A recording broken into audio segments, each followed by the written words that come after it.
On the Pocket 3, D-Log M was basically my default color profile, not because I wanted to grade every clip, but because DJI's LUT gave me a slightly more natural and less processed image than normal, while still leaving some room for tweaks.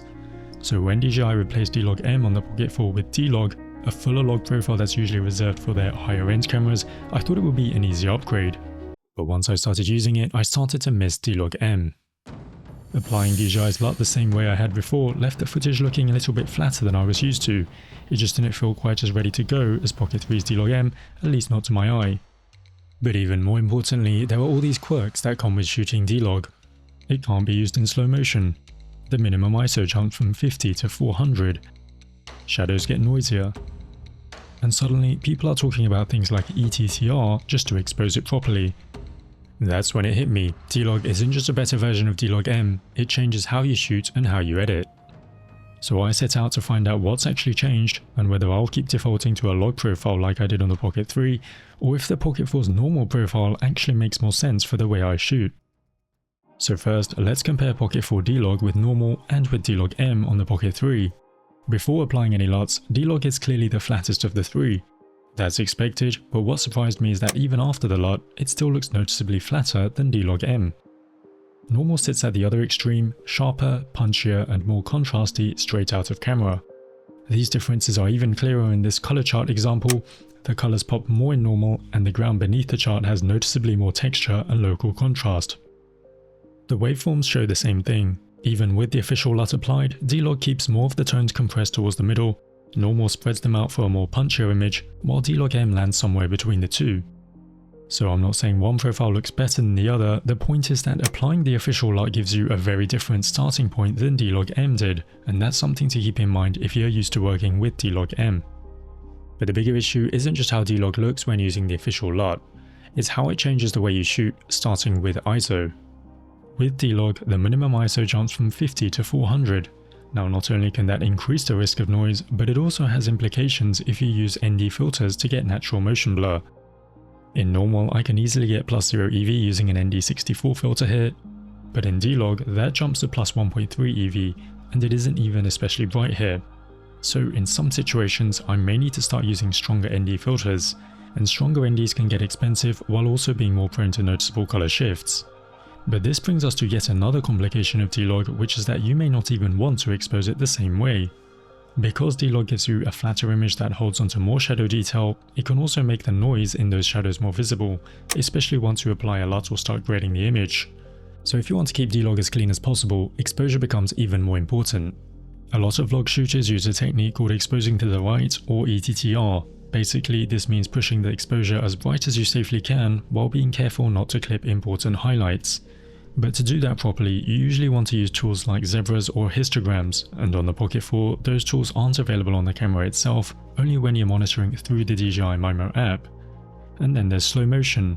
D-Log is disabled in slow motion mode, which means those clips need to be treated differently from your regular D-Log footage. So while you can probably work around most of these challenges, the fact remains that D-Log really does change how you shoot. And for a casual user like me, who is basically shooting D-Log M at -0.3 EV and calling it a day, this adds a lot more friction than I was expecting. Now with all those complications, you might be wondering whether D-Log is even worth it at this point. So let's look at what D-Log gives you in return. The most obvious benefit is grading flexibility. Take this high dynamic range scene for example. Let's say I want to create a moodier look where the neon signs stay bright and eye-catching, but the surrounding areas feel darker and more subdued. With the D-Log clip, that's much easier to do. Because the image starts from a flatter, more neutral base, I can bring down the midtones and shadows while still keeping good separation between the bright neon signs and the darker parts of the scene. But with the normal footage, the camera has already baked in more contrast, sharpening and tonal processing, so when I try to push it in the same direction, the image doesn't respond quite as smoothly. The shadows start to crush or become too dark, while some of the brighter non-neon areas still stay a little too bright. Now this is definitely an extreme example because the normal and D-Log clips looked very different right from the start. But in general, it's always easier to start from a flatter, more neutral image and add your own contrast and mood, rather than start with a baked-in look and try to undo or reshape decisions the camera has already made. However, all that extra flexibility only really matters if you want to move away from the normal look. If you're trying to recreate something fairly close to normal, D-Log can become extra work. In this scene, it took a while to get the D-Log looking like normal, and the shadows still ended up with more visible noise. So if your final grade often lands close to normal, shooting in normal from the beginning and tweaking from there may be the better option. Besides giving you more room to grade the image yourself, D-Log has another big advantage over the normal profile. It opens the door to using conversion LUTs, creative LUTs, or even building a repeatable CST workflow in Resolve. So even though I may not personally love the look of DJI's standard D-Log Direct 709 LUT, that doesn't mean that's the only option.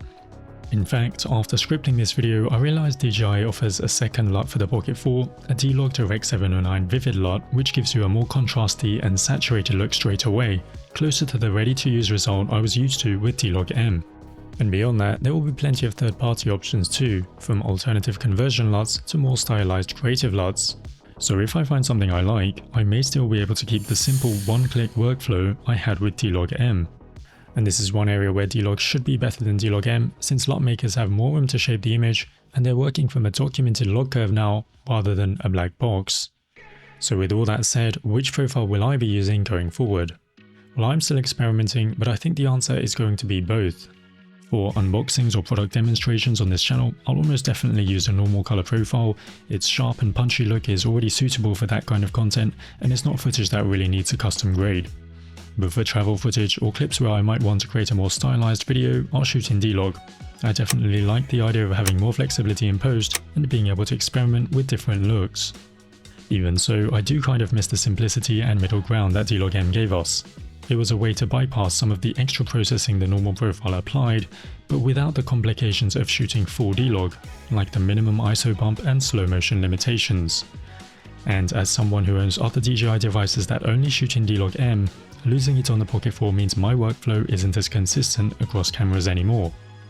Since the Pocket 4 appeals to a lot of casual users like myself, I wonder if DJI could bring back D-Log M as an option, something like what they offer on the Mavic 4 Pro, where you can choose between normal, HLG, D-Log M and D-Log. That would give us better cross-device consistency and be nice for people who want more flexibility than normal but don't necessarily need full D-Log. Then again, maybe it's just time to embrace the power of true log rather than try and hang on to D-Log M. Let me know what you think.